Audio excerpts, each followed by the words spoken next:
सखी पेट करे दर्द करे कि मखान पड़ल बा हो रब्बा यादवा से गइनी मिले तलंगान पड़ल बा हो रब्बा यादवा से गइनी मिले तलंगान पड़ल बा।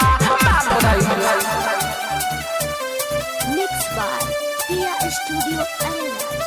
हो रब्बा यादवा से गइनी मिले तलंगान पड़ल बा।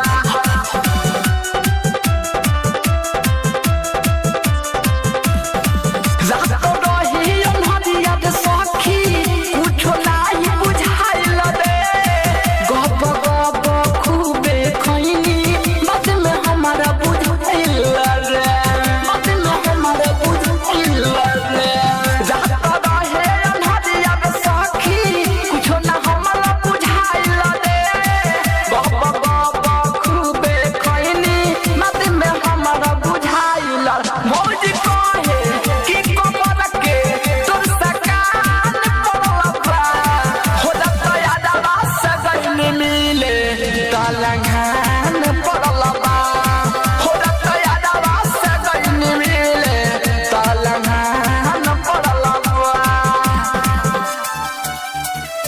Mixed by Tia Studio Arena. हो रब्बा यादवा से गइनी मिले तलंगान पड़ल बा।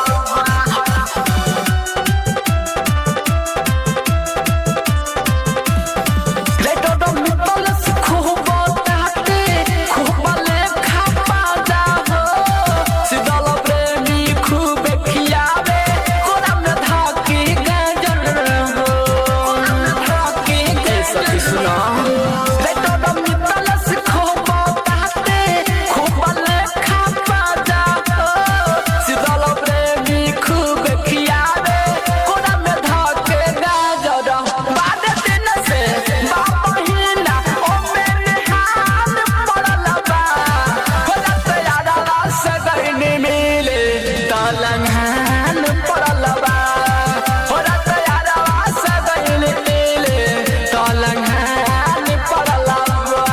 By Tia Films. Tia